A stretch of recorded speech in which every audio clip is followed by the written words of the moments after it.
icazənizlə mən başlayardım bugünkü bizim konferansı. Bilirsiniz ki, mövzumuz çox aktualdır. Çox aktualdır. Mövzu həsr olunub. Deməli, Azərbaycan mədəniyyəti 2040 dövlət konsepsiyasında Cənab Prezidentin imzaladığı konsepsiya. Bu konsepsiya əsasında bunun əsas məqsədlərini açıqlamaq məqsədilə biz 4 şəhərdə olduq. Şamaxıda, Neftçalada, Masallıda və Cəlilabadda. Yəqin ki, nümayəndələrinə biz haqqında söz verəcəyik, onlar öz təəssüratı haqqında danışarlar. Hər halda biz çalışdıq, bir balaca kulturologlar qrupu. Burada bizim professorumuz əyləşib, Mina xanım, Əsədli, Azərbaycan Turizm Universitetinin dekanıdır, çox gözəl kulturologdur.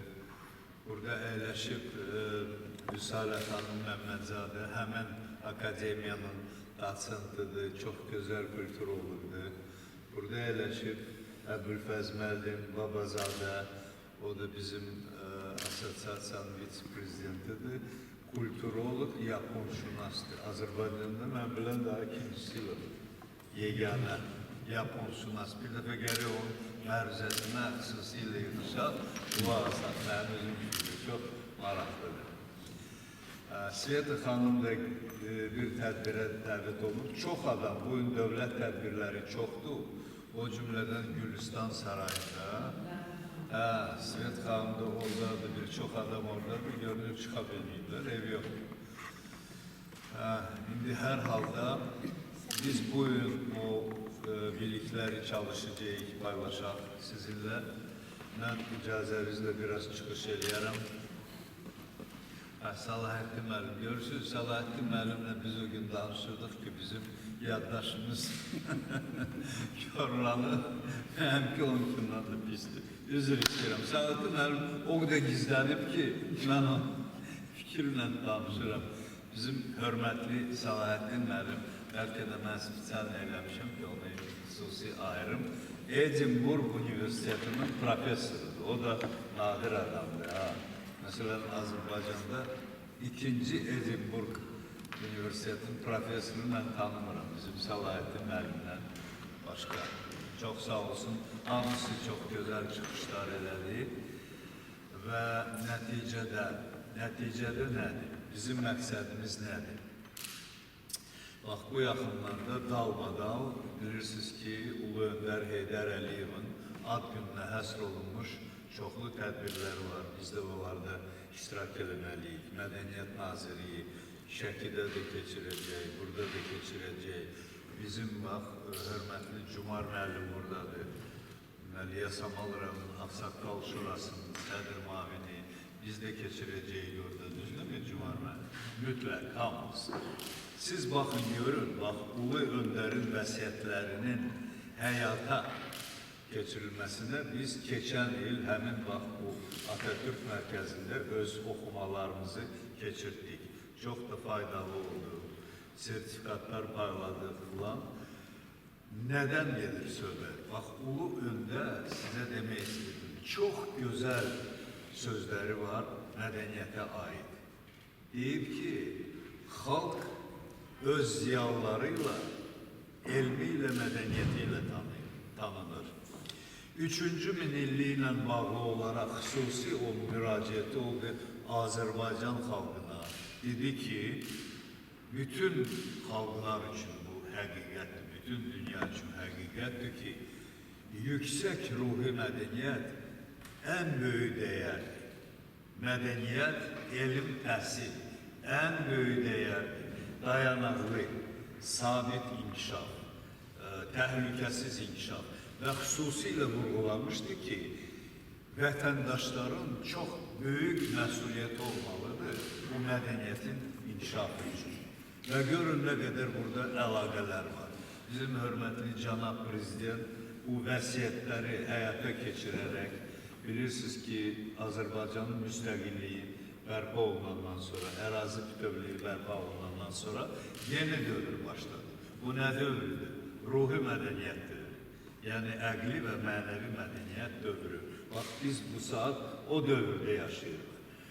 Bizim hörmətli cənab prezidentin çox maraqlı yeni ideyaları var. Mən de hamısını burada sadalamayacağım. Ben deyəcəm insan kapitalından.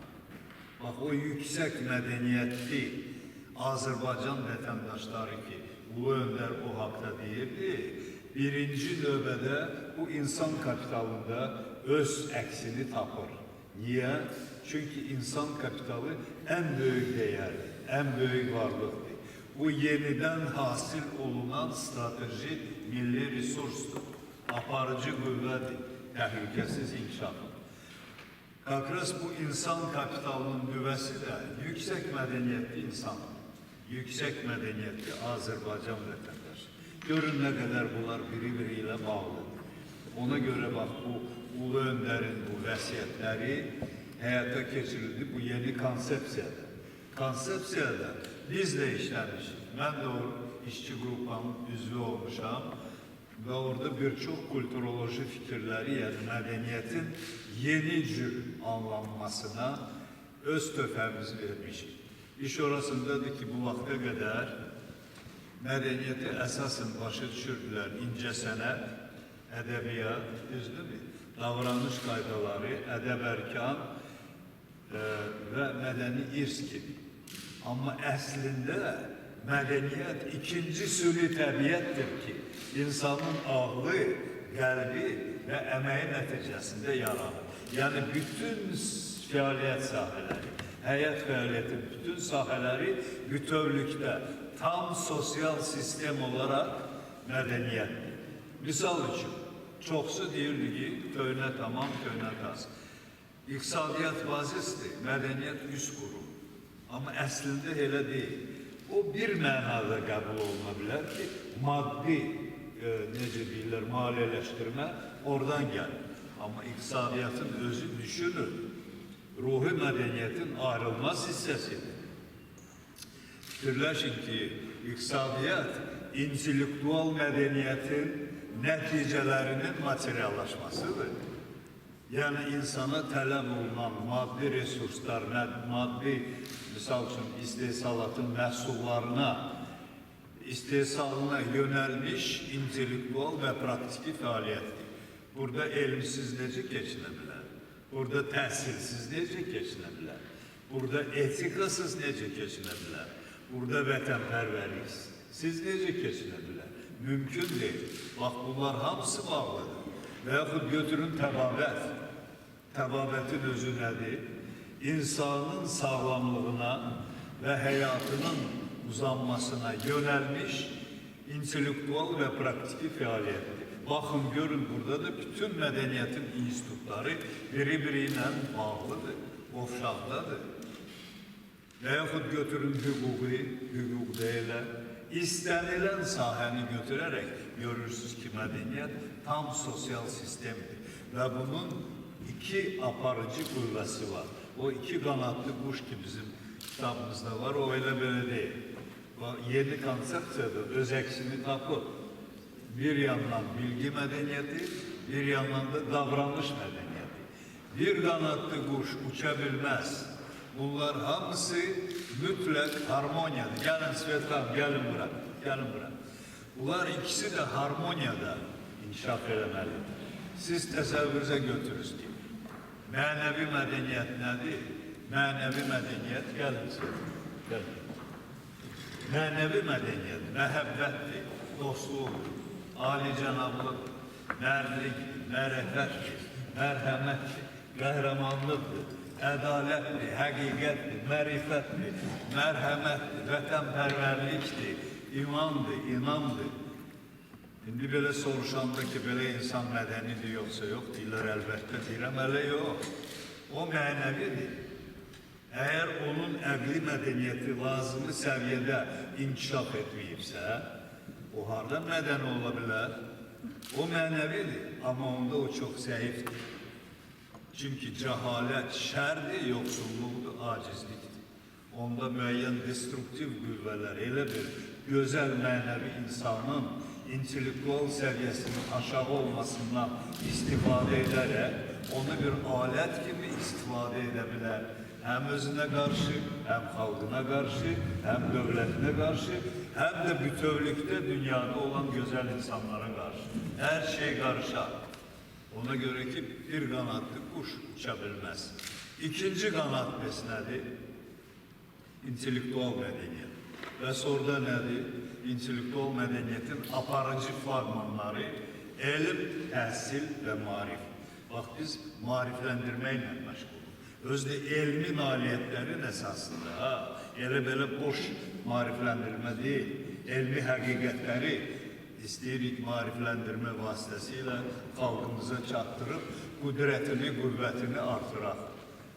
Sağ olsun bizim asosiasiyanın üzvləri, o cümlədən bizim əzizimiz Sveta xanım.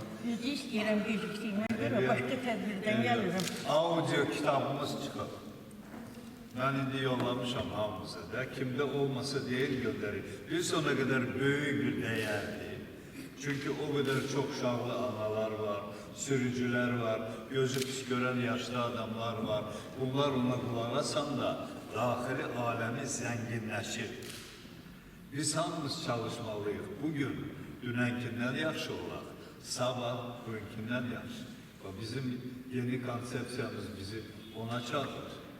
Ara bir mən işindən qeyd ki, kiminsə haqqında deyirlər ki, filan kesin sürücülük mədəniyyəti yoxdur. Deyirəm, bu düz yanaşma deyil axı. Bir kəsin ki, ümumi mədəniyyəti olmasın da, hansı sürücülük mədəniyyətindən söhbət gedə bilər?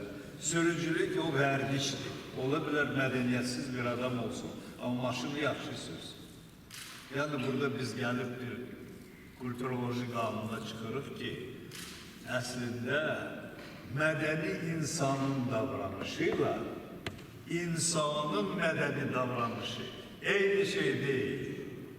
Mənim əgər mədəniyyətim varsa, mən ona uyğun həyatın bütün sahələrində, anlarında özümü mədəni insan kimi aparacağım və o daxilimdən gələn mədəniyyətin əsasında. Əgər mənim mədəniyyətim yoxdursa, mən maska giyəcəyəm, bir gün, 2 gün, 3 gün. Axırda o maska düşəcək.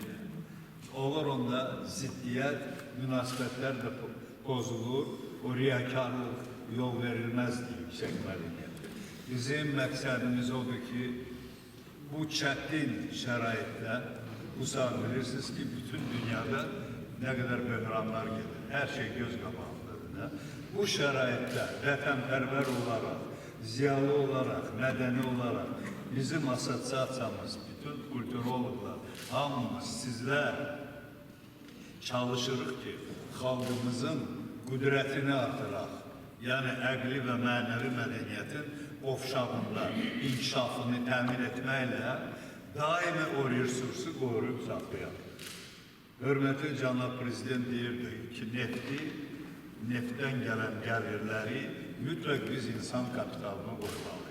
O insan kapitalını yenə də deyirəm, nüvəsi yüksək mədəniyyətli insandır. Mən çox şadam ki, biz artıq keçən il bu prosesə başladıq Bakıda, amma bu il davam etdik regionlarda. Mən salamlayıram bizim regionlardan gələn qonaqlarımızı, Şamaxıdan gələn qonaqlarımızı, Neftçaladan, deməli, Masallıdan və Cəlilabaddan. Çox gözəl bizi qarşıladılar, çox gözəl tədbirlər keçdi və biz özümüz də həzz aldıq ki, biz doğrudan da hansısa bir balaca töhfə verə bildiksə, onun özü bizim üçün böyük savabdır. Mən çox danışmayacağım, bu mövzu çox uzundur. Söz verəcəyim bizim məruzəçilərə ki, o həmin mövzuları ki, orada açıqlayırlar, çox vacibdir. Burada da biraz o haqda biz söhbət edək və sizinlə fikir mübadiləsi aparaq. Sonra regionlarda bizim oxumaları, kulturoloji elmi oxumaları keçmiş insanlar üçün çox gözəl sertifikatlar hazırlamışıq. Onları onlara təqdim edəcəyik. Ondan da sonra bir bəyannamə qəbul edəcəyik ki, o bəyannamə əsasında hamı düşünsün ki, biz bugün eləməliyik və necə eləməliyik ki, bugün dünənkindən, sabah bugünkindən həm yaxşı, həm qüdrətli, həm bütün çağırışlara hazır olmağa insanlar kimi daha da inkişafımızı gözəl təmin edək. Bax, bu qədər. Onda icazə verin, sözü verin Mina xanıma, bizim hörmətli professorumuzdur, bizim riyasət heyətinin məsul katibidir və gözəl bizim alimimiz, kulturolog. Buyurun.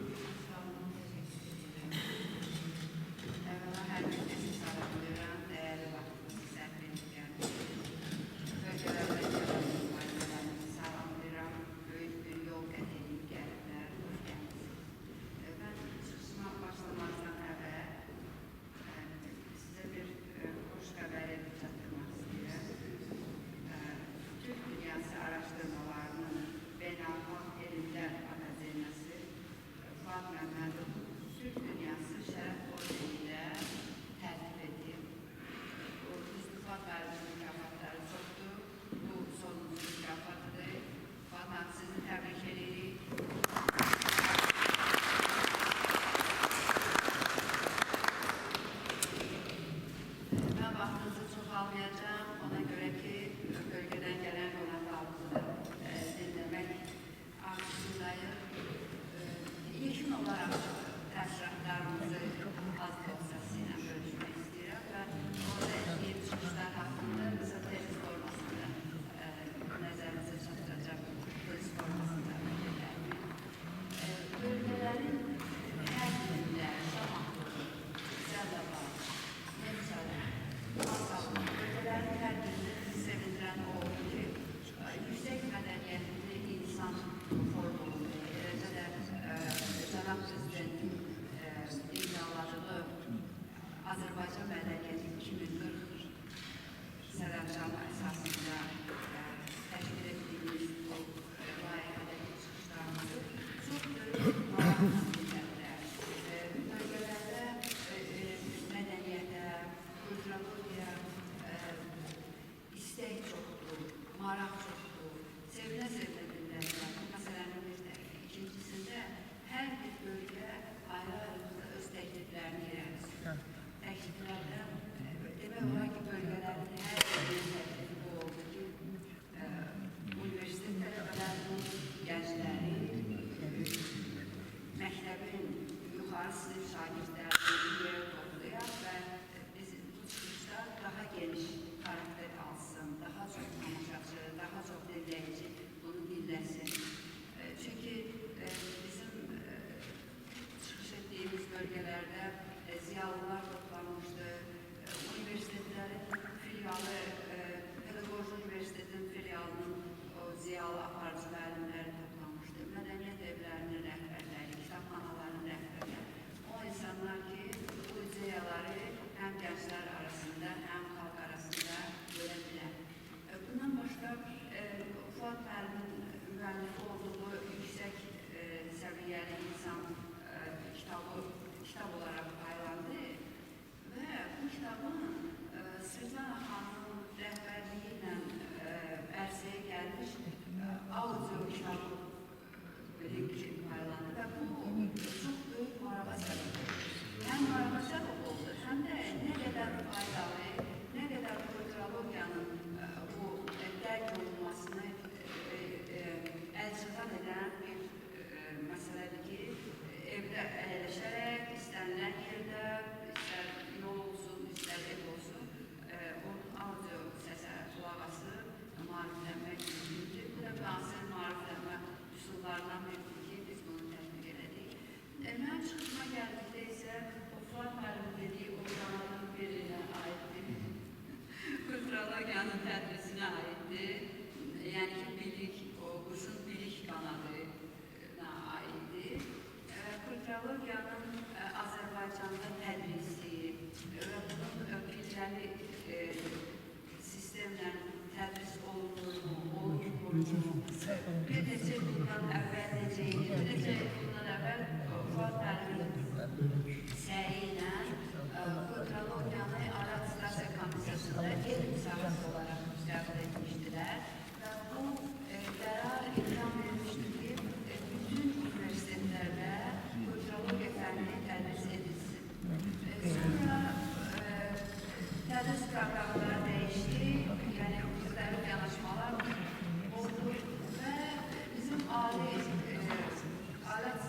hissəsində kulturologiyanın elm sahəsi yox, ixtisas sahəsi olaraq 3 elmin tərkibinə daxil edilər. Sənətşünaslıq, tarixdir və fəlsəfədir. Bu biraz təəssüf olur.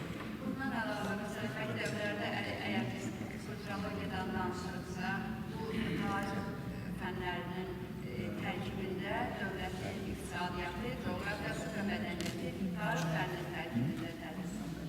Universitetlərdə, məsələn, Mədəniyyət və İqtisad Universitetində kulturologiya fakültəsi var, amma kulturologiya ixtisası əvəz olunduğu sosial iş ixtisası ilə əvəz olunur.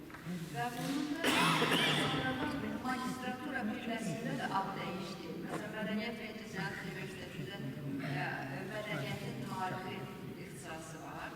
Turizm və Menecment Universitetində isə bu muzeyşünaslıq və tarixi memarlıq abidələrinin mühafizəsi ixtisaslardır. Yəni, məzmun olaraq bəlkə də bu məzmuna yaxınlaşıb, yəni mədəniyyətdə bilirsiniz ki, sahələr də çox şaxəli deyillərdir özü.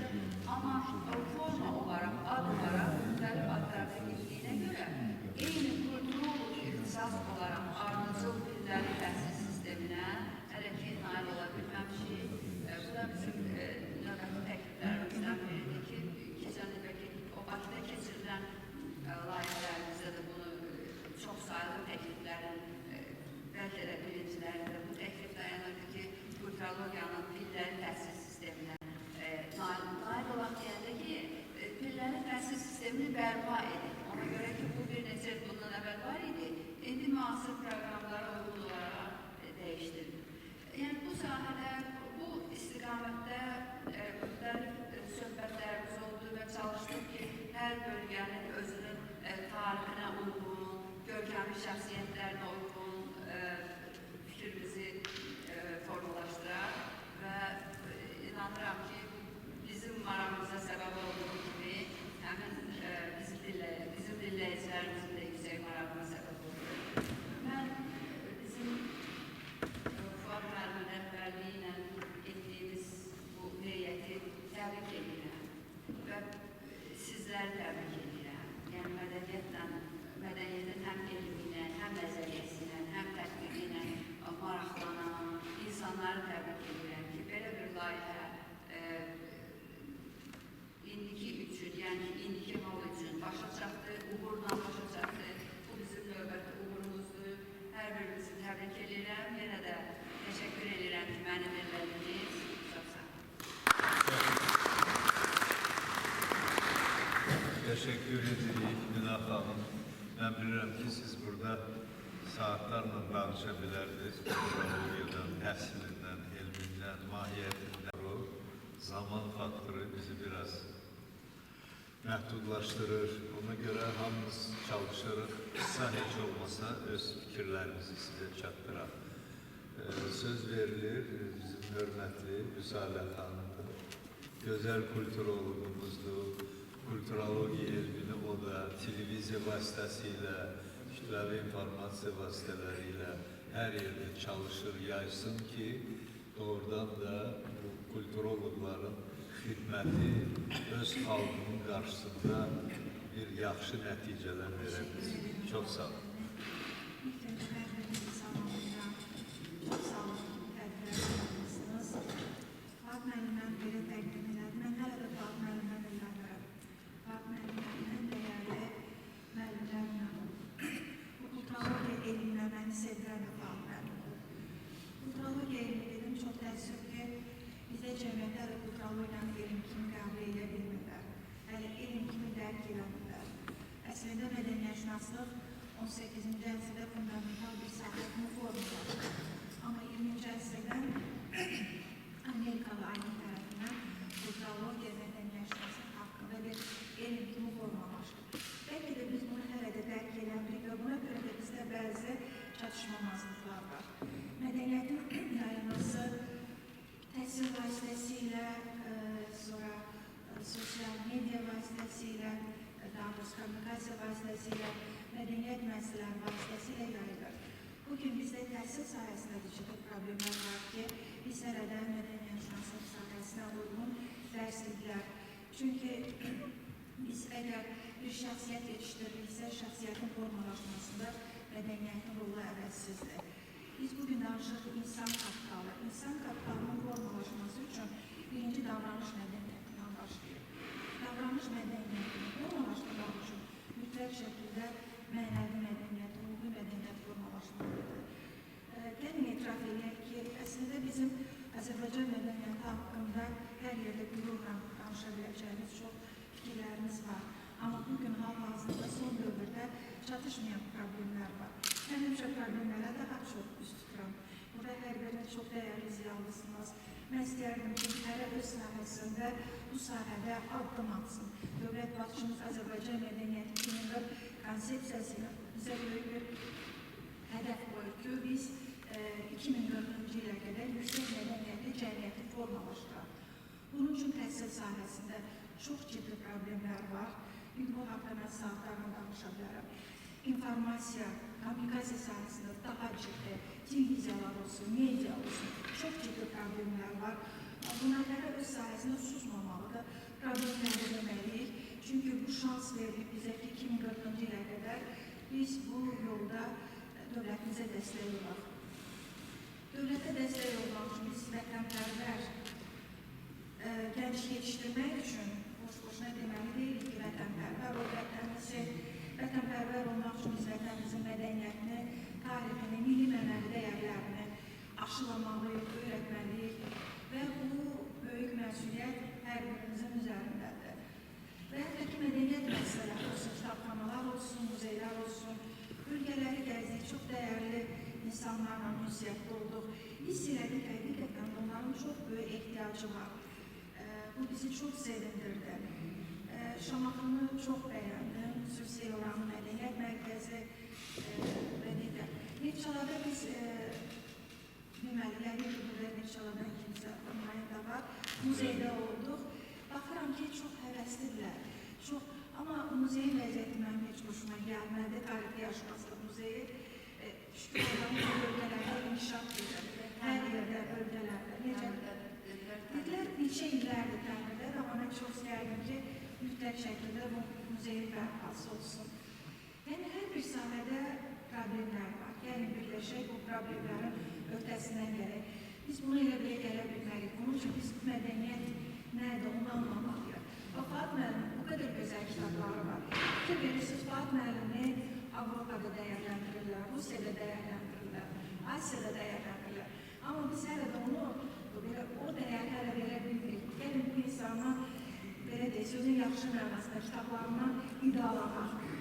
Hətta sonuncu dəfə Azərbaycanda ilk dəfə olan yüksək mədəniyyətli insan, çox belə doğrudan gözəl kitabdır. Mən o kitabı oxuduqca deyirəm, mən nələr bilmirəm, biz nələri bilmirik, öyrənməliyik. Onun audio, internetdə var.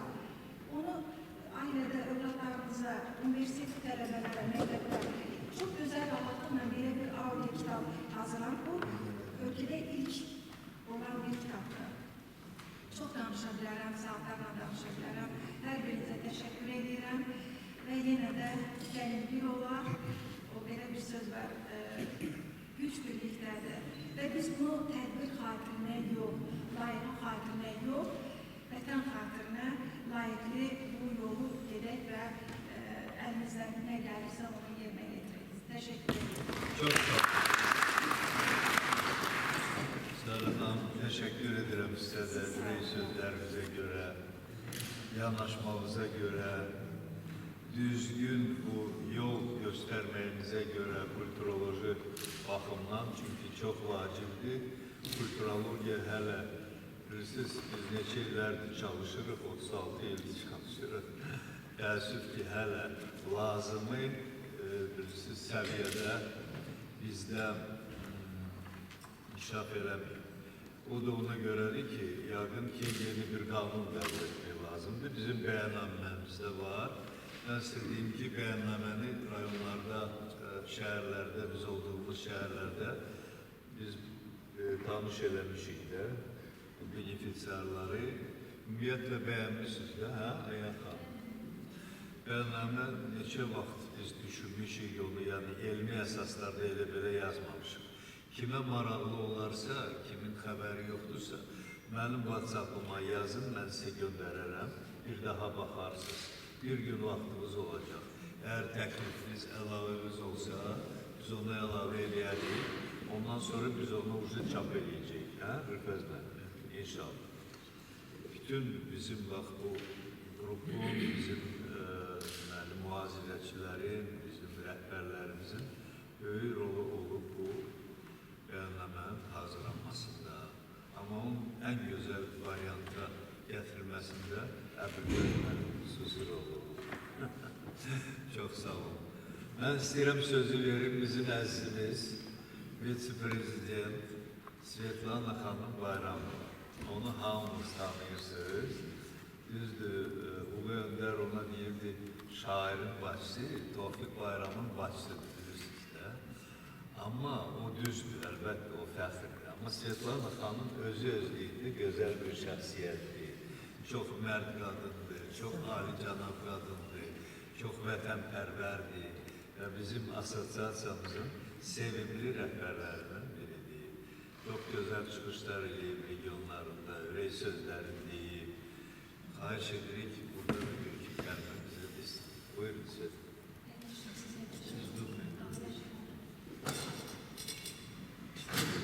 Mənə müstəsna səlahiyyət verirsiniz. Üz istəyirəm, oturan yerdə danışmaq. Nəsə, cavab bilmədim, mən həyatda durum. Deməli, biz bir neçə gün çox xoşbəxt anlar yaşadıq. O da bizim Azərbaycan rayonlarına olan səfərlərimizlə bağlı idi. Düzünü deyim ki, mən uzun illər müəyyən təşkilatı işlərlə bağlı Azərbaycanın müxtəlif bölgələrində olmuşdum. Amma istər kulturoloji nöqteyi nəzərdən, istər davranış nöqteyi nəzərindən, istərsə də özünü təqdim edə bilmək bacarığı nöqteyi nəzərindən mən rayonlarda əvvəlki illərlə müqayisədə çox böyük fərqlər gördüm. İnkişaf göz qabağındadır. Rayonlarda insanların səviyyəsi çox yüksəkdir. Mən deyərdim ki, şəhərlə kənd arasında vaxtikən belə bir ideya olmuşdu ki, kəndlə şəhər arasında fərq etməlidir. Sosializmin əsas şərtlərindən biri də o idi ki, sosializmdən sonra kommunizm cəmiyyəti olacaq və o cəmiyyətdə şəhərlə kənd arasında fərq itəcək. Düzdür, kommunizm ideologiyası baş tutmadı, həyata keçirilə bilmədi. Bu və ya digər səbəblərdən həmin ideologiyadan insanlar imtina elədilər. Amma inkişaf mən deyərdim ki, göz qabağındadır. Məsələn, yollarda gedirdik, biz çox böyük fəxarət hissiylə yollara baxırdıq ki, əvvəla yollar abadlaşır. Sonra yollarda hiss olunur ki, həyat qaynayır, əkinçilik inkişaf edib, sürülərlə ev heyvanlarının şahidi oldu. Bütün bunlar göstərir ki, Azərbaycan xalqının bütün o deməli ki, opozisiyaya baxmayaraq, müxalifət fikirlərinə baxmayaraq, Azərbaycan həqiqətən də inkişaf edib. Düzdür, bu iki statistikanın məlumatına görə Azərbaycanda bu il büdcədə kəsir var. Bunu dövlət səviyyəsində, Milli Məclis səviyyəsində etiraf ediblər. Amma eyni zamanda da müəyyən sahələr üzrə o qədər sıçrayışlı inkişaflar var ki Azərbaycanda. Bu mənada demək olar ki, Azərbaycan xalqının həm mədəni səviyyəsi artır, həm maddi imkanları artır, həm də mən deyərdim ki, vətənə məhəbbətləri, sevgiləri artır. İnsanlar özlərini, öz torpaqlarının sahibi sayırlar. Elə olmasaydı o abadlıqlar olmazdı. Düzdür, ümumiyyətlə rayonların hamısı eyni səviyyədə deyil, müəyyən fərqlər var. Amma ümidvarıq ki, qısa bir müddətdə ümumiyyətlə Azərbaycan rayonlarının hamısının səviyyəsi daha da yüksək olacaq. Çünki neftdən sonra Azərbaycanın mütləq uğurları aqrar sahədə olmalıdır. Əkinçilik, meyvəçilik, heyvandarlıq bu sahələr inkişaf eləməlidir ki, neft bugün var, sabah olmaya da bilər. Amma torpaq bizimdir. Şükür Allah'a ki, biz 25% artıq torpaqlar, yəni düşmən tapdağı altında olan torpaqları əldə etməklə bu həm də bizim milli sərvətimizin artmağı deməkdir. 25% torpaqlar, 25% əkinçiliyin artması deməkdir. 25% insanların həmin torpaqlarda işlə təmin olunması deməkdir. Bəzilərinə elə gəlir ki, kulturologiya yalnız elmdir. Kulturologiya elm olmağına elmdir, amma kulturologiya həyatın bütün sahələrini əhatə etdiyindən bu inkişaf, o qələbədən sonra Azərbaycan xalqının nail olduğu böyük uğurlar eyni zamanda da bizim kulturologiyamıza, kulturoloji həyat tərzimizə də təsir edir. Hamının şükür Allah'a rayonlarda da, Bakıda da öz mədəni səviyyəsini artırmaq üçün hər bir imkanları var. Bu, tutaq ki, internet Bakıda necə işləyirsə bizim rayonlarımızda da o işləyir. Yəni, insanlar təkcə bir kəndlə və yaxud bir ölkə ilə məhdudlaşmırlar. İnsanların dünyaya çıxışı var budur. Və bu vaxt bizim çatışmayan cəhətlərimiz də mövcuddur. Bunlardan ən əsası odur ki, müsbət şəxsi nümunələrin sayını artırmaq lazımdır. Ləyaqətli insanları təbliğ eləmək lazımdır. Ləyaqətli insanları mükafatlandırmaq lazımdır. Və əgər belə olarsa, o şəxsi nümunələrə baxıb, digərlər də onlar kimi olmağa çalışarlar. Baxın, Azərbaycanda mədəniyyətin ümumi inkişafı yüksəkdir. Amma bizim gənclərimiz, bizim yeniyetmələrimiz bugün daha çox nəyə meyl edirlər? Meyxanaya, ara mahnılarına, sonra onlar kimlərin fanatı? Bugün Üzeyir Hacıbəyevin fanatı yoxdur Azərbaycanda. Hansı ki, Üzeyir Hacıbəyev dünya səviyyəli bir sənətkardır. Amma bugün hansısa 5-10 dənə vəda etən söz deyə bilən meyxanaçıların fanatları yüzlərlə, bəlkə də minlərlədir. Bu məsələ çox ciddi bir məsələdir. Yəni, mədəni səviyyəni yüksəltməyi hər kəs özündən başlamalıdır. Şəxsi nümunələrin, müsbət nümunələrin sayı artdıqca xalqın, millətin, torpağın sahibi olan insanların da mədəni səviyyəsi yüksələcəkdir. Çünki insan bəzən, yaxşı mənada rəqabət də olmalıdır. Bugün Cahcalallı evlər var rayonlarımızda. Yəqin ki, orada müasir infrastrukturlar var, şəraitlər var. Amma bəzən tutaq ki, hansısa biz mədəniyyət evinə getdik, mədəniyyət evi rayonun simasıdır. Amma orada gördük ki, elementar sanitar şəraitlər belə yoxdur. Yəni, o insan tək öz evini, öz bağını, öz küçəsini abad eləməklə kifayətlənməməlidir. Torpağını, elini, obasını, məsələn, bəzən gedib görürsən ki, bir küçədə, bir qapının ətrafı tərtəmizdir. Amma qonşunun qapısı pis gündədir. Yəni, o qonşu bu müsbət nümunəyə baxıb, öz evinin ətrafını da səliqəli saxlamalıdır. Bütün bunlar, yəni, kulturologiya mücərrəd bir şey deyil. Kulturologiya elə bir şeydir ki, o bizim gündəlik həyatımız deməkdir. Biz kulturologiyanın nailiyyətlərini, uğurlarını həm öz şəxsi həyatımızda, həm də ümumiyyətlə ailədən çıxandan sonra nəsil, nəsildən çıxandan sonra tayfa, ondan sonra məhəllə, bax bu səviyyələrdə biz bunu inkişaf etdirməliyik. Bir də çox, mən rayonlarda bunu hiss elədim ki, insanlarda oxumağa həvəs var. Bu çox müsbət bir şeydir. Lap tutaq ki, mobil telefondan da olsa, insanlar əgər istifadə edirlərsə, nəyisə ora baxıb öyrənirlərsə, bunun özü də bir uğurdur. Yazmaq. elə bir dövr oldu ki, düzdür, biz indi bütün xətlə yaza bilmirik, yəni artıq o dövr keçmişdə qalır. Amma əgər kimsə telefon vasitəsilə hansısa mesajları göndərə bilirsə, kiməsə WhatsApp vasitəsilə nəsə yazırsa, bütün bunlar göstərir ki, artıq insanlar yazmağı öyrənmək zorundadılar. Nöqtələrlə də olsa, deməli ki, düymələrlə də olsa, nəsə yazırlarsa bunun özü də uğurdur. Deməli, onu deməkdə məqsədim oldu ki, ümumi mədəniyyət mücərrəd bir anlayış deyil. Bu bizim gündəlik həyatımızın, necə deyərlər, səviyyəsidir. Uşaqlarla bağlı biz son zamanlar çox narahatlıqlar keçir. Mən bu dəqiqə indi Respublika miqyasında Gülüstan Sarayında bir tədbir keçirilirdi. Orada uşaqlara səs olunmuşdu tədbir.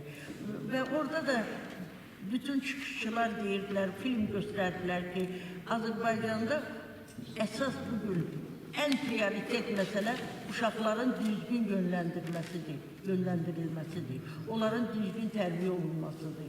Bu mənada gündə icazə vermək lazım deyil ki, uşaq saatlarla mobil telefonlar istifadə. Amma 1 saat, 2 saat nə elə gəlir ki, əgər onlar mobil telefondan istifadə edirlərsə, ümumi onlardan ziyan götürməzlər. Yəni, biz çox şey öyrəndik rayonlarda, çox şeylər gördük, özümüz üçün müəyyən nəticələrə gəldik və yəqin ki, bizim rayonlarda oxuduğumuz, cəmaat arasında müsbət qarşılanan bu bəyannaməmizdə də biz müəyyən dəyişikliklər eləyəcəyik, eləmi Fuad müəllim? Müəyyən orada maddələr əlavə eləyəcəyik və kamil bir sənət kimi, yəqin ki, o bəyannaməni biz çap eləyəcəyik. Mən öz tərəfimdən söz verirəm ki, o çap nümunələrini mən belə onların hamısını Azərbaycanın müxtəlif rayonlarına çatdırmağa mən söz verirəm, mən onu eləyərəm. Yəni, o elə bir... Gözəl olar, bütün rayonlara getsə bu, birisine olar, çox böyük. Dedi ki, cəmisi 81 rayon Azərbaycan rayonudur, bir də Naxçıvanda 5-6 rayon vardır. 100 nüsxə nümunə olar, amma hər rayona tutaq ki, 100 dənə göndərsə, o məsələni həll eləmək olaraq əhali arasında Kitabça yayılır. kimi, balaca kitabça. Balaca kitabça və yaxud broşura kimi onu çap edib yaymaq lazımdır ki, yəni kulturologiya sözü insanları qorxutmasın. Bizim millətimiz zaten mədəni millətdir, bizim gözəl ənənələrimiz var, bizdə olan böyük, kiçik, uşağa qayğı bəlkə də dünyanın az millətlərində var. Mən millətimi tərifləməyin heç vaxt tərəfdarı olmamışam, amma olan şeyi demək lazımdır. Hər mənada bizim mədəniyyətimiz də qədimdir, bizim səviyyəmiz də yüksəkdir, torpaqlarımız da zəngindir. Yəni Allahın bizə verdiyi bu üstünlüklərdən biz xalqımızın rifahı, onun sağlamlığı, onun inkişafı, mədəniyyətinin yüksəlməsi naminə istifadə eləməliyik. Mən elə bilirəm ki, millətimizin buna gücü də çatar, imkanı da çatar. Sözünün sonunda sizin hər birinizə kulturologiya göstərdiyiniz marağa görə təşəkkür edirəm. Çox sağ olun.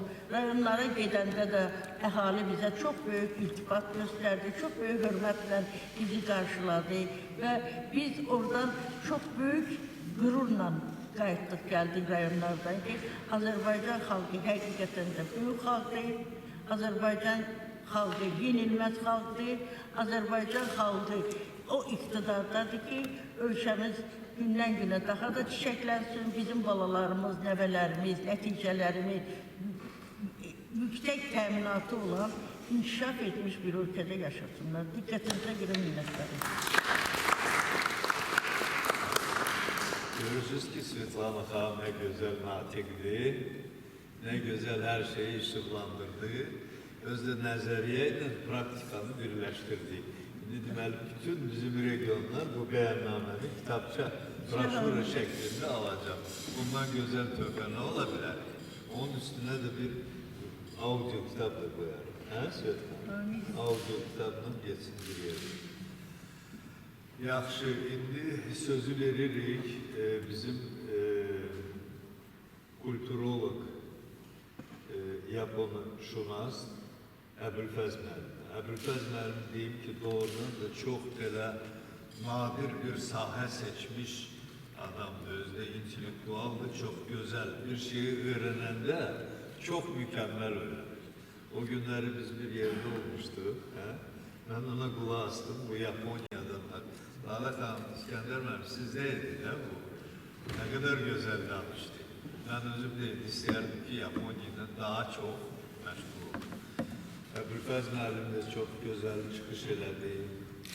Biz her regiona gelme imkanı olmadı ama çıkış elədi. Şamaxıda çok güzel çıkışları oldu. Bugün de yardım ki size çok güzel açıklamalar verecek. Xahiş ederim. Hamı salamlayıram. Biz kulturologiya sevərlər. Demək ki, belə müraciət edək yaxşı olar. Bu bizim əslində bizim təqvimdə mədəniyyətlə bağlı günlərimiz azdır. Amma bu cür görüşlər məncə mədəniyyət bayramları kimi qeyd olunmalıdır. Çünki bugün bu cür kamera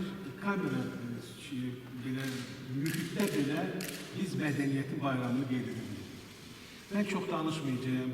Mənim fikirlərimlə hamı tanışdır burada əyləşənlər. Həm də bu cür natiqlərdən sonra nəsə demək məncə artıq olar.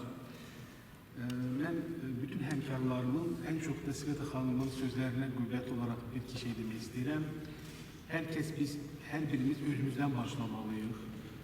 Mədəniyyət, təbliğat filan, hər şey çox gözəldir, amma mən Şamaxıda olanda bir misal gətirdim ki, aviasiyada belə bir qanun var. Təyyarə qəzaya uğrayan zaman ilk növbədə insan yanında evladı olsa bile ilk növbədə özünə kömək eləməlidir.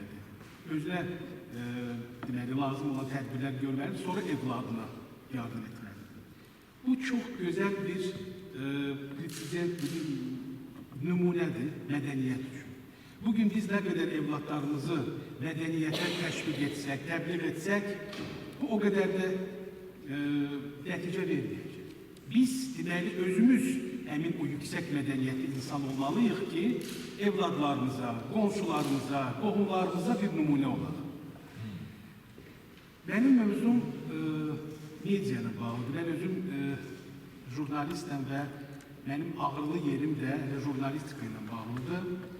Çünki bugün mədəniyyət sahəsində olan jurnalistika ən çox təəssüflər olsun ki, show bizneslə bağlı olur, digər mənfi, sarı pressa ilə məhdudlaşır.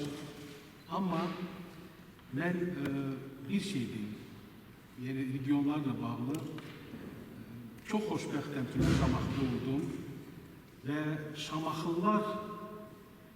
Şamaxılıların simasında mən gördüm ki, həmin bu konsepsiya ki var, Cənab Prezidentin təsdiq elədiyi konsepsiya, regionlar bunu daha tez qavraya bilər. Çünki regionlarımız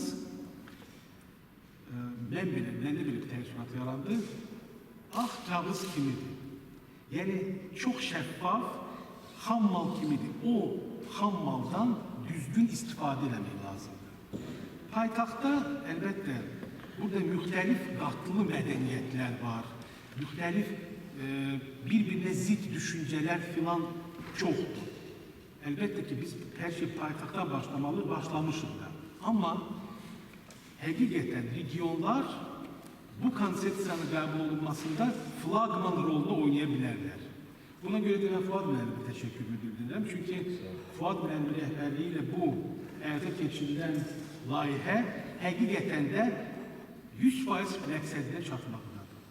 Əlbəttə biz bu layihə çərçivəsində çox məhdud sayıda rayonlarda olduq. Amma inanıram ki, bu layihə davam edəcək və biz Azərbaycanın bütün regionlarını gəzib və həqiqətən də bu konsepsiyanın lazımlı səviyyədə qəbul olunmasını özüm şəxsən şahidi olacaq. İnşallah. Ben hamımıza bir şey arzulayıram. Yine de bir jurnalist gibi değil. Biz indi informasiya dövründə yaşayırıq. Gəlin informasiyanı, düzgün informasiyanı ümumiyyətlə sıradan bir informasiyadan fərqləndirə bilək. Bu da bir yüksək mədəniyyətdir. Çünki biz, məsələn, su içərkən onun tərkibini görmürük. Biz susuzluğumuzu yatırmaq üçün içirik, amma bilmirik onun tərkibi nədir. Mədəniyyət də elədir. Bizə mədəniyyət kimi təqdim olunan hər bir şey həqiqətən də mədəniyyətdən uzaq bir şey ola bilər. Bu informasiya da hələ həmin nümunələrdən biridir. Ona görə gəlin özümüzü, beynimizi, ruhumuzu zəhərləndirməyək və düzgün mədəniyyətə xidmət edən informasiyanı zənginləşdirək. Hamınıza bu yöndə uğurlar arzu edirəm. İnşallah bizim bütün çıxışlarımız inanıram ki bir toplu şəkildə çıxacaq və hamınıza təqdim olunacaq və sizin bu təklifiniz var idi. Milyonları göndərməklə bağlı. Məncə artıq belə bir məqam yetişib ki, kulturologun yaddaş kitabçası belə bir şey dərc olunub. Hər bir insanın, hər bir sahədə yaddaş kitabçaları var. Amma kulturologun yaddaş kitabçası olsa məncə mədəni, yüksək mədəniyyətli insanların sayı da çox olacaq. Təşəkkür ederim. Yani ki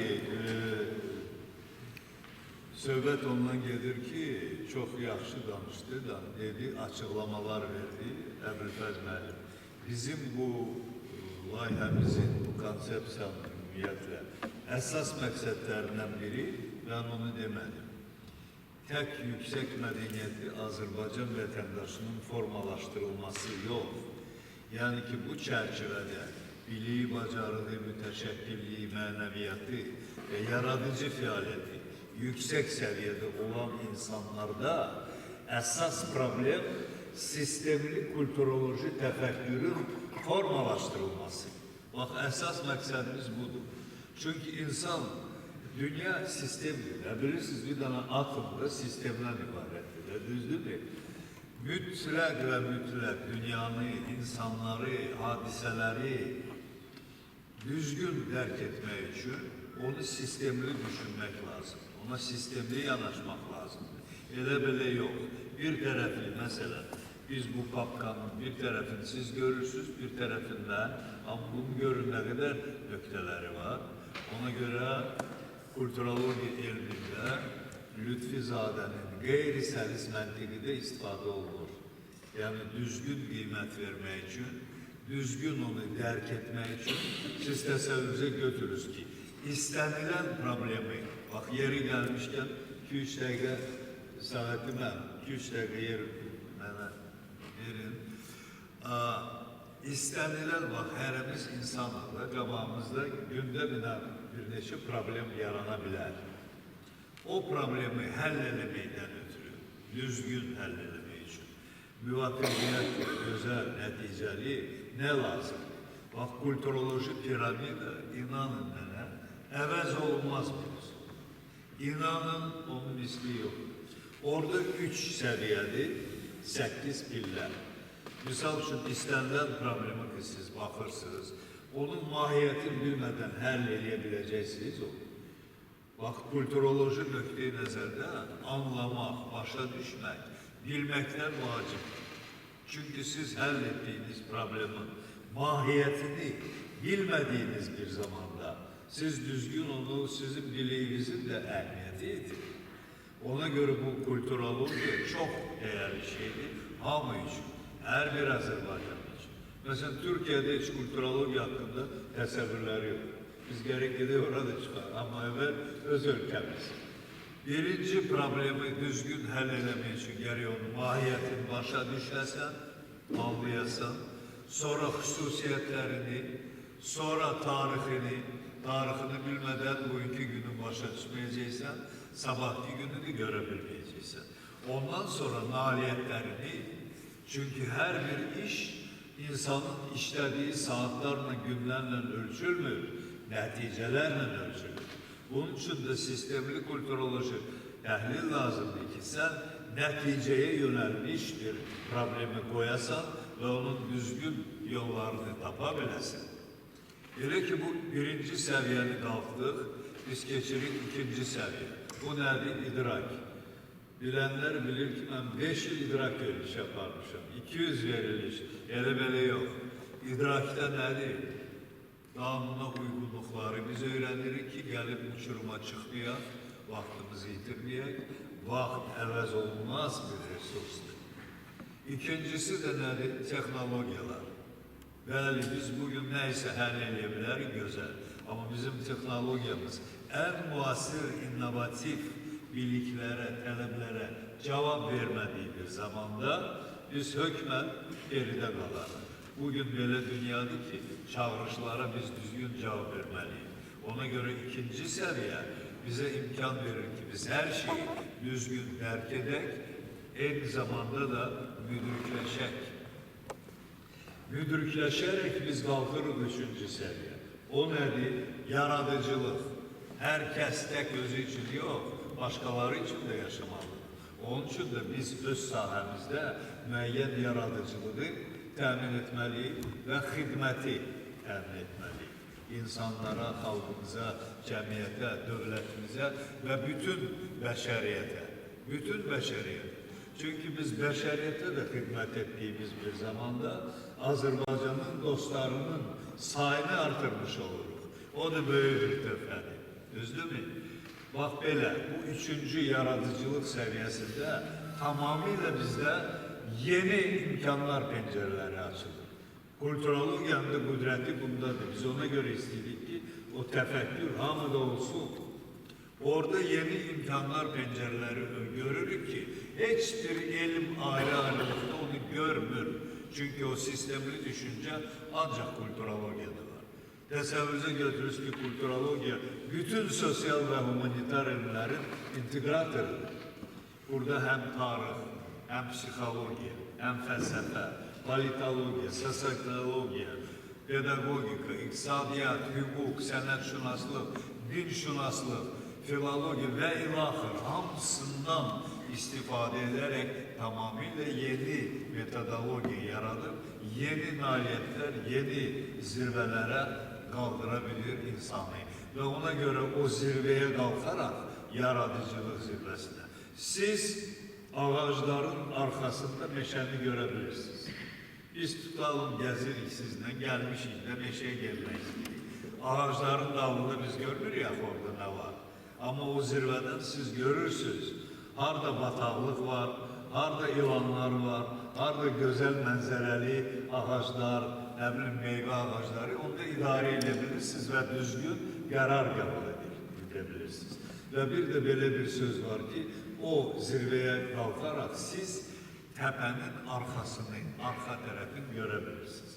Çünki belə ora keçməyə imkan yoxdursa, siz onu təxminən bu tərəfi görərək, sistemli onu düşünərək, başa düşərək, düzgün qərar qəbul edə bilirsiniz. Odur ki, biz hamımıza çalışırıq, bax bu biliklərimizi bölüşdürək. Çox sağ olun, Əbülfəz müəllim. Söz verilir bizim hörmətli vitse-prezidentimizə. Əbülfəz müəllim, siz burada oturmalıydınız bizimlə. Gedib gizlənmişsiniz orada, mən də sizi axtarırım, tapamıyorum. Ben burada oturanda Görürsən, Səlahattin müəllim, görürsən, lap yorulmuşam. Səhərdən iclaslardan çıxmıram. Üzr istəyirəm. Səlahattin müəllim bizim hörmətli vitse-prezidentimizdir. Çox yüksək mədəniyyətli ziyalımızdır. Edinburgh Universitetinin professoru. Mən məsələn ikinci elə adam tanımıram Azərbaycandakı Edinburgh Universitetinin Şotlandiya professoru olabilirsin. Bu da çox yüksək dəyərdir ki, bizim deməli dünya elmi ona verib. Böyük dəyəni elə demək olar ki, Anar müəllimlə birgə əl-ələ verib, elə elədilər ki, biz bu gözəl bizim şəhərlərimizdə olduq, bizim ziyalılarımızla ünsiyyətdə ola bildik və öz ürək sözlərimizi çatdırdıq. İndi də Səlahattin müəllim öz ürək sözlərini və təkliflərini bizə çatdıracaq. Buyurun. Təşəkkür edirəm Fuad müəllim. Mən burada oturmağımın səbəbi odur ki, sizi bilavasitə hər tərəfdən görə biləm. Çox sağ ol. O da təvəzzükar. Və sizə təşəkkür edirəm ki, məni bu layihəyə cəlb etdiniz və mən böyük məmnuniyyətlə bu işi davam etdirənlərə, kim ki etdirəcək, onlara indidən təşəkkürümü bildirmək istəyirəm və bu inanıram ki, insanların sayı getdikcə artmalıdır. Çünki bu bir neçə gün ərzində bizim etdiyimiz səyahətlər onu göstərdi ki, bayaqdan biz hesabat kimi də edirik öz gördüyümüz işləri.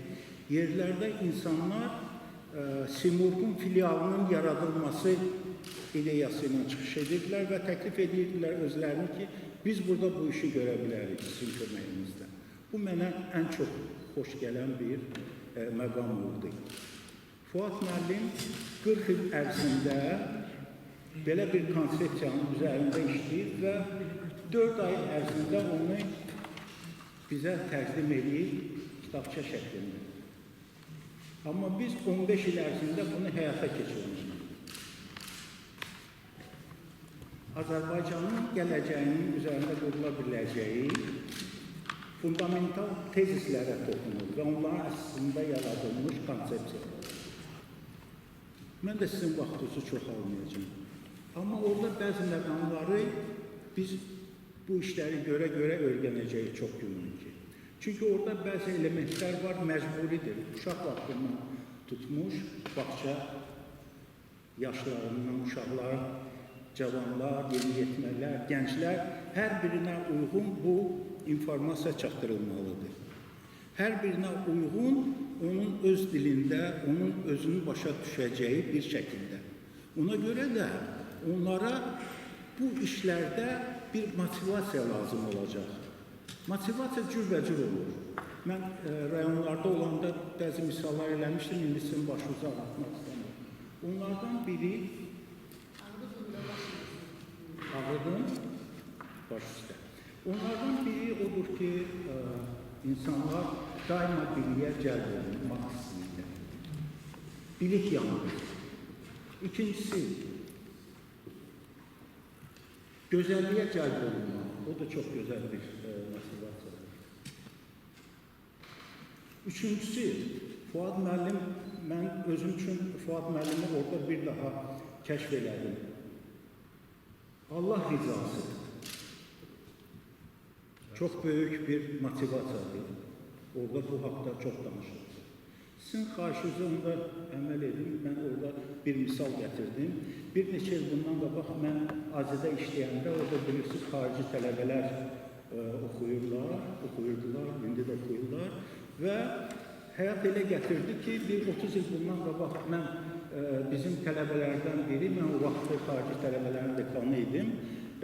Amerikada işləyib, yenidən gəlir Azərbaycana və indi o mənim müdürüm olur. Mən bir müddət sonra neft kompaniyalarında işləmək məcburiyyətində qaldım, aydın məsələdir.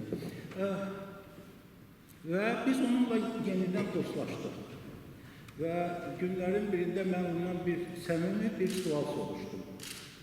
Dedim, ay Luis, səni biz yedirtdik, içirtdik, yataqxanada yer verdik, havayı okutduq. Biz gözləyirdik ki, sən sosializm ideyaları və kommunizm ideyaları ilə yaşayan bir şəxs olacaqsan və biz hamı da bilir ki, onlara çox böyük stipendiya verirdik, təqaüd, 100 manata yaxın. Həkimin maaşı 120 manat, müəllimin maaşı, mühəndisin maaşı 120 manat, onlara 100 manat stipendiya verirdik. Bəs bunun axırı nə oldu? Dedi, bilirsən, 6 il ərzində mən bunları çox ürəklə qəbul edirdim. Və elə bilirdim ki, gedəndə də ölkəmdə bunları tətbiq edə biləcəm. Amma elan oldu, bir Amerika kompaniyası idi, orada işçi tələb olunurdu, mütəxəssis, neft üzrə.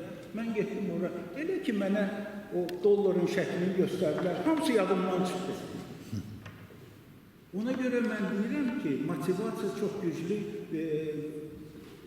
aparılmalıdır motivasiya işləri ki, biz həm də kulturoloji inkişaf fəlsəfəsi ki var. Orada insan davranışı daxildir.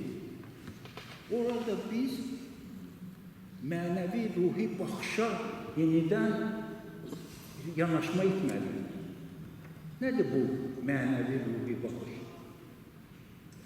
Azərbaycan Dövlət Universitetinin 100 illiyi keçirilərkən hörmətli dövlət başçımız belə bir cümlə işlətdi ki, bizdə ideoloji boşluq var. Əxlaqi, mənəvi boşluqlar var. Yəni, o çox yadındadır, 7 il bundan qabaq olur.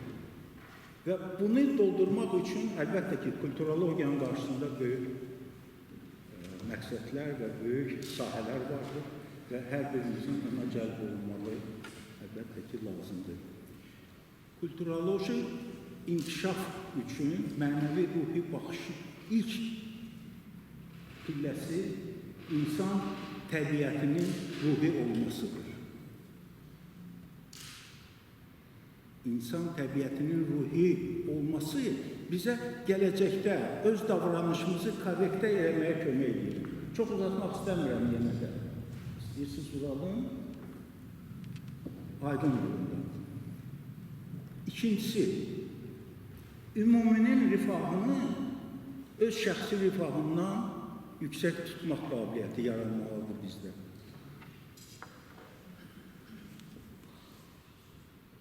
Üçüncüsü, bunlar çoxdur, amma mən ən vacib üçünü deyəcəm. Üçüncüsü, bayaq Fuad müəllimin adı çəkdiyi xidmət. Biz 2 rayonunda icra başçıları ilə bilavasitə söhbət edirik. Onlardan biri içəri girən kimi xidmətdən danışdı. Və mən də xahiş elədim ki, Masallıda olan yoldaşlarla sonra biz geniş görüş keçirdik. Həmin o Aras müəllimin kulturoloji nöqteyi nəzərdən nə qədər dərin bir insan olduğunu başa salsınlar. Çünki xidmət təkcə bir insanın digər bir insana xidməti ilə bitmir. Xidmətin arxasında yeni mərhələlər yaranır. Bu, həmin o xidmət edən insanın özünün inkişafına böyük bir təkan verir. Biz, Fuad müəllim hər yerdə yazır, yüksək mədəniyyətli insanın yetişdirilməsi, bu bizim kapitalımızdır. Bəs yüksək mədəniyyətli insanı biz necə yetişdirəcək? İlk addım kimi xidmət çox gözəl bir güclü vasitədir. O, həm bizim etdiyimiz ayrı-ayrı şəxslərin inkişafına kömək edəcək inşallah və ümumilikdə o cəmiyyətdə, ailədə, qrupda olan insanların da inkişafına kömək edəcək. Odur ki, başınızı çox ağrıtmayacaq. Biz hər birimiz, mən orada da bu sözü işlətdim, protagonist olmalıyıq. Yəni, bu işi başardıktan sonra, bəyəndikdən sonra bu işin davamçıları biz olmalıyıq. Biz onu özümüzünkiləşdirib, onun geniş yayılmasına səbəb olmalıyıq. Təşəkkür ediyorum.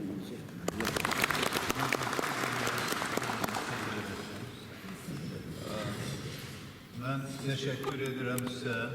Selahattin Müəllim çok güzel çıkışınıza göre. Selahattin Müəllim prosta vaxt çok almamak için çok güzel şeyleri dedi.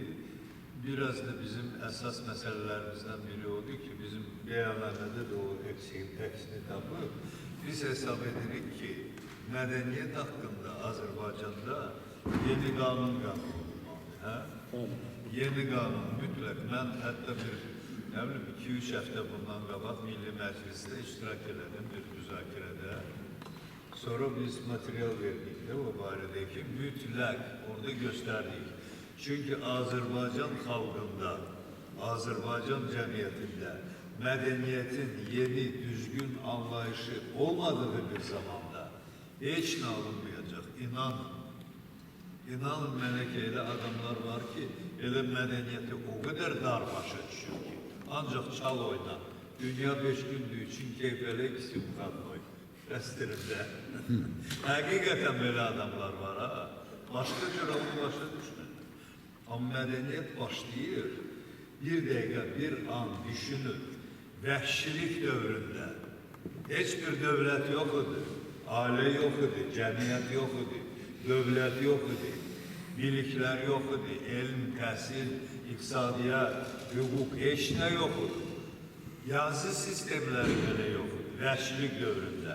Amma insan heyvandan fərqli olaraq intellektual onun beyni olduğuna görə zəkası, onun tələbatı vardı ki, biri-birinə öz ideyalarını, fikirlərin istəyini çatdırsın. Onda başladı qayaların üstündə şəkillər çəkir. Görürsünüz, oradan başlayır, onda incəsənət hələ yox idi. Sonra ona dedilər piktografiya, petroglifi və ilax. Görürsünüzmü? Sonra hər şey, görün Şumer, 4-cü minilliyin son dövründə yaranmış ilk sivilizasiyaydı. Mısır sonra ondan sonra başladı. Çin sonra başladı. Hindistan sonra başladı. Birinci Şumer, 4-cü minilliyin son dövrü. Orada addım benim bu yaxında məqaləm çıxacaq Dövlət İdarəçiliyi Akademiyasında. Həmin o mövzular Şumer'de var orada, her şey var. Bütün o Zərdüştlük dövrü var. Her şey gösterilir. Kime maraqlı olsa o çıkan kime o variantı mənə olar. WhatsApp'da size gönderirim. Doğrudan da çok maraqlı şeyler orada var. Ben vaktinizi almak istemiyorum. Ben istəyirəm bütün çıxış edenlere teşekkürümü bildirim. Sizin hamınızın gelmeyinize göre teşekkürümü bildirim ve isteyenlere söz verin. Tamamıyla serbest, elə bilin ki, biz aileyik. Ne olar ki, kimse Buldurolukdur, kimse Buldurolukdur. Hamımız bir aileyik. Vətənimizi sevirik, medeniyeti sevirik ve herkes öz sahəsində, öz qabiliyyətinə, öz istəyinə, öz bacarığına göre öz töhfəsini verir. Ve ona göre hamımıza teşekkürümü bildirmək istəyirəm. Amma birinci növbədə istəyirəm sözü verim bizim əziz qonaqlarımıza. Burada 4 nəfər nümayəndə var. Şamaxıdan, Neftçaladan, Masallıdan və Cəlilabaddan. Gəlin biz başladıq Şamaxıdan. Ayhan xanım buradadır. Özdə bunlar üçün gözəl sertifikatlar eləmişim. Ben bunlara dedim, özde artırmıram ha. BMT, UNESCO'da böyle sertifikatlar yok. Özde kızıl peçatlar var. Ne istersiniz? Buyurun sözünüzü deyin. Sonra bir foto çektirelim. Sonra da hamımız bir foto çektirelim.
Çok sağ olun.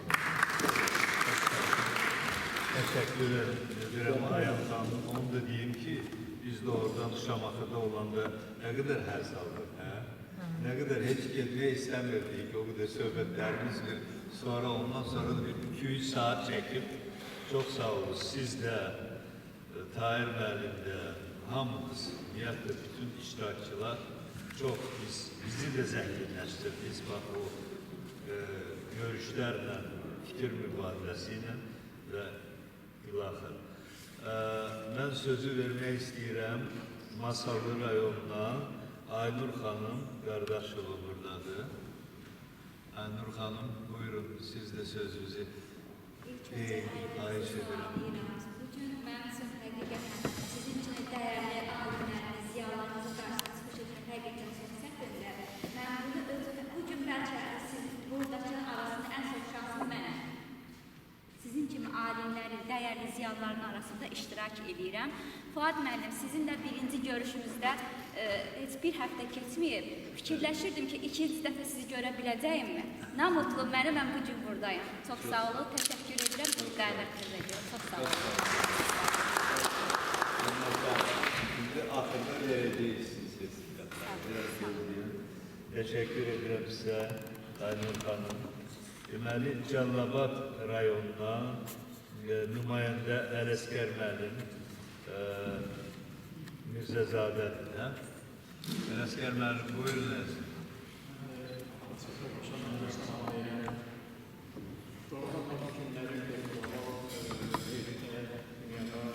Belə deyək ki, yəni ən çox narahat verici bir hadisə, yəni bu mədəniyyətimizin müəyyən qədər aşağı səviyyə düşməsi, yəni, mən deyərdim ki, müəyyən qədər aşağı səviyyə düşür.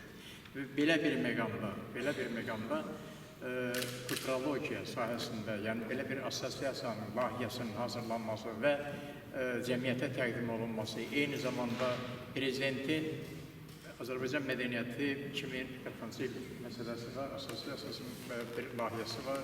Yəni ili daha doğrusu, illə deyəkmi, indi layihə deyəkmi. Yəni belə bir vəziyyətdə bu layihələr hazırlanması, rayonlar içərisində, rayonlar belə deyək ki, səviyyəsində öyrənilməsi təsəvvür edin ki, doğrudan da çox lazımlı bir məsələdir. Çox lazımlı bir məsələdir. Mən Fuad müəllimin bir neçə kitab verdi bizim kitabxanaya. Kitabxanada mən o kitablara baxanda orada mən gördüm ki, klassik mədəniyyətdən də misallar gətirir. Nizamidən, eyni zamanda Nəsiminin belə deyək ki, dövründəki o insanın kamilləşmə, eyni zamanda belə deyək ki, gələcək üçün, yəni bu hadisələrin, bu kamilləşmənin, bu mədəniyyətin təşkil olunması, eyni zamanda yəni məsələn gəlib elə bir mərhələyə çatması əlbəttə ki, doğrudan da Fuad müəllimin bugünkü layihəsinin o belə deyək ki, ən yüksək nöqtəsidir. Mən sizə təşəkkür edirəm Fuad müəllim. Mən elə başa düşürəm ki, bu bizim Cəllabadda da çox yüksək səviyyədə doğrudan da qəbul olundu və onların bir nümayəndəsi kimi mən gəldim bura. Yəni hamı gələ bilmir işə görə. Sizə təşəkkür elədilər və sizin kitablarınıza da baxdılar, təxminən müəyyən qədər sizdən sonra kitablara da baxdılar və doğrudan da o sümürgün, o iki qanad məsələsi, yəni bir tərəfdən mənəvi mədəniyyət, bir tərəfdən intellektual mədəniyyətin bir yerdə məsələn cəmləşib iki qanadın belə deyək ki, cəmiyyətin həyatına daxil olması çox böyük bir, mən deyərdim ki, layihədir, yəni böyük bir hadisədir və biz inanırıq ki, bu layihə bizim cəmiyyətimiz içərisində daha da mövqe tutacaq, yaxşı yer tutacaq və gələcək nəsil doğrudan da insan kamilləşmə məsələsinə, yəni insan kamilləşir, yaxud məsələn Nəsiminin dediyi kimi kamil insan yetişdirmək məsələsinə gəlib nail olacaq. Sağ olun, təşəkkür edirəm sizə. Teşekkür ederim. Nihayet deməli Neftçala rayonu Esmira xanım Məmmədzadə. Buyurun Esmira xanım. Dəyərli Fuad müəllim, dəyərli tədbir iştirakçıları, mən də rayon icra hakimiyyəti başçısı adından və eləcə də rayon ictimaiyyəti adından, öz adından hər birinizi salamlayıram və tədbirdə, rayonumuzda keçirdiyiniz tədbirdə iştirak edən hər bir iştirakçının sevgisini, sayğısını sizlərə çatdırıram. Bildirirəm ki, çox böyük təəssürat, çox xoş təəssüratlar yaratdı sizin bizim rayonumuzda görüşünüz. Kitablarınızı təqdim elədiniz və bildirmək istəyirəm ki, kitabınızın audio versiyasını biz rayon üzrə paylanmasında aidiyyat üzrə işlər həyata keçiririk. Regionlarda bilirsiniz ki, hər zaman böyük dəyərli mədəniyyət nümayəndələri, mədəni sahədə böyük işlər görmüş dəyərli ziyalılarımız olub və Sveta xanım rayonumuzda görüşdə Neftçala rayonunun böyük ziyalısı İmamverdi müəllim haqqında böyük dəyərli fikirlərini bildirdi. Buna görə ona öz təşəkkürümüzü bildiririk. Və düşünürük ki, rayonumuzda keçirdiyiniz layihə ilə əlaqədar görüş gələcəkdə də yüksək mədəni təfəkkürlü insanların yetişməsində böyük rol oynayacaqdır. Bir daha təşəkkür edirəm. Çok sağ olun. Teşekkür ederim. Eğer hürmetli dostlar, iştirakçılar, eğer itiraz eləmirsinizsə, gəlin bir 5-10 dəqiqə kiminsə nəsə sözü, təklifi, rəyi varsa, 1-2 dəqiqə, çox yox, sözünü desin.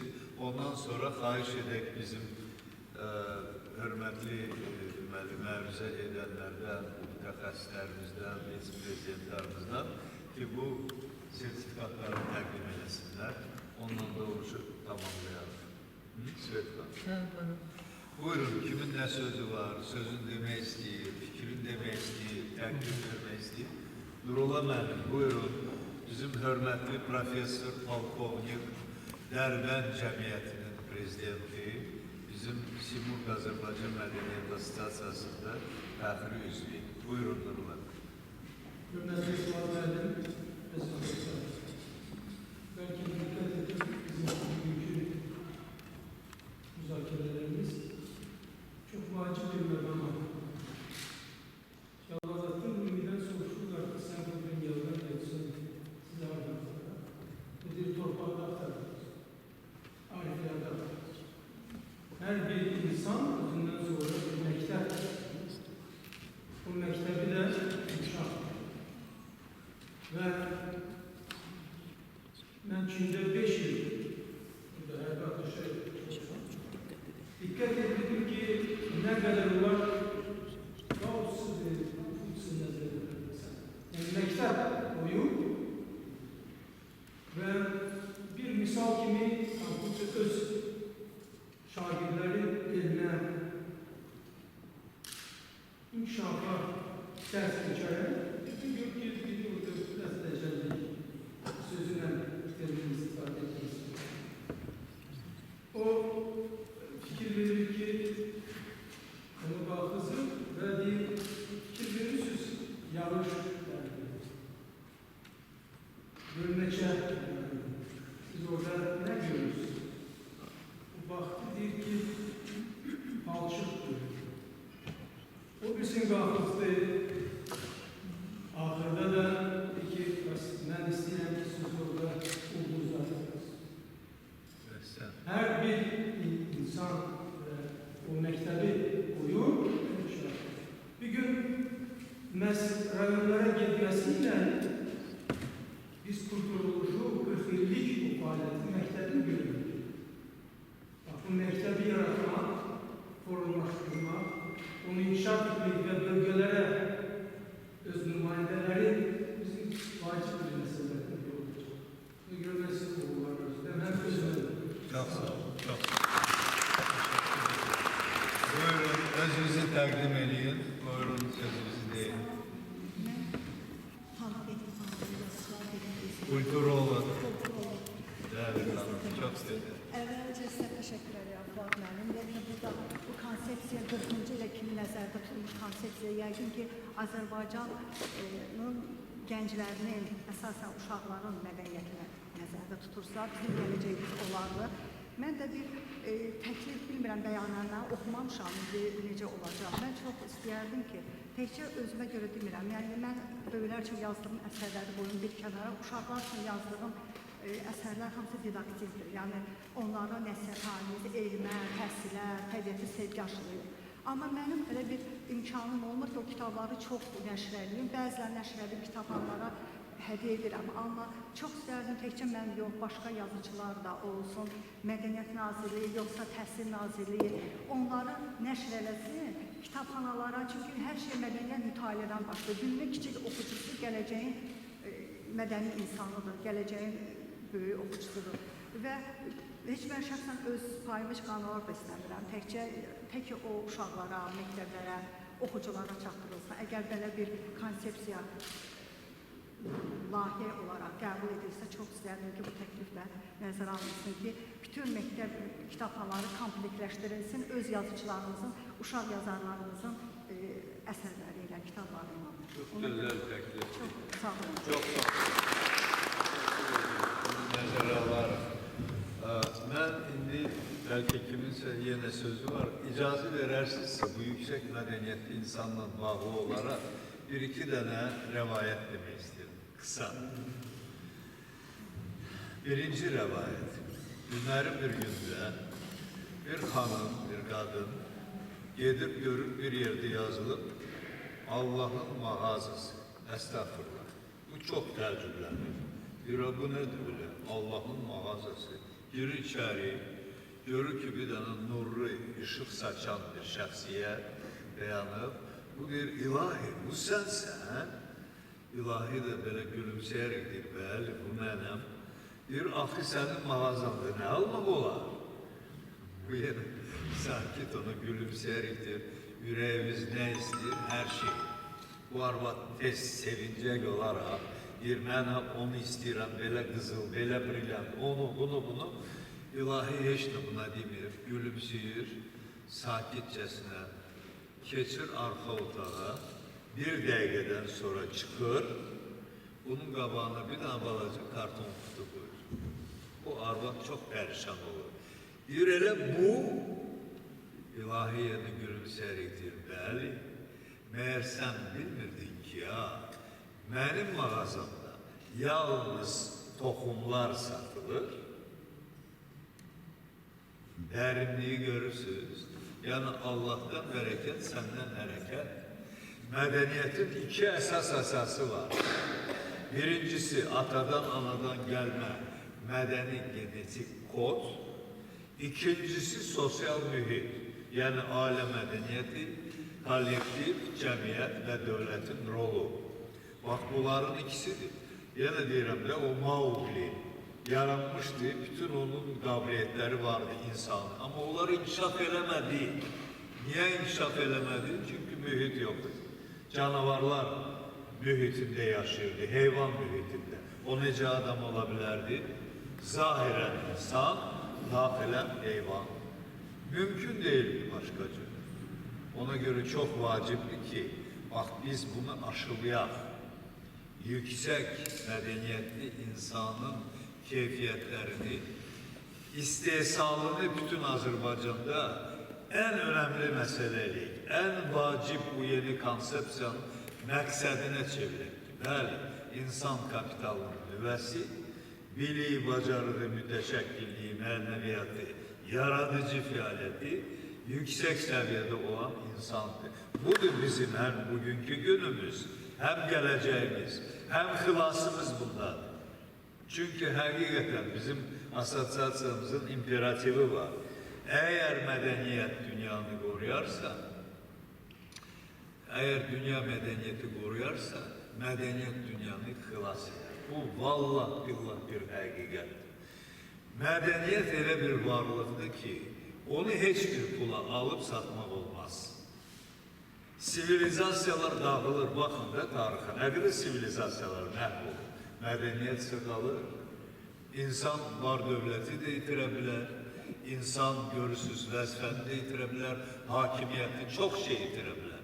Amma mədəniyyət, əqli və mənəvi mədəniyyətin iki qanat kimi qovşağı, onun varlığına, mahiyyətinə, xüsusiyyətinə çevrilibsə, təbiyyətinə, onda o həmişəlikdir və həmişə bütün qapıların açarı kimi ona kömək eləyəcək. Demirəm 100%, çünki tarixi şərait olur, cürbəcür, hər bir dövlətlərdə müxtəlif. Amma o böyük bir açardır. Ürəklərə də qapı açır, insanın qoyduğu məqsədlərə də, əlbəttə işıqlı, gözəl məqsədlərinə. Buyurun, gələ kimin sözü varsa, sözünüzü deyin. Yoxdursa, onda sertifikatları verin. Şəkil çəkdirək. Yoxdursa, sözlər onda birgə şəkil çəkdirək, sonra sertifikatları. Ya necə? Necə? Ya əvvəl sertifikatları verin. Gəlin, durun. Gəlin.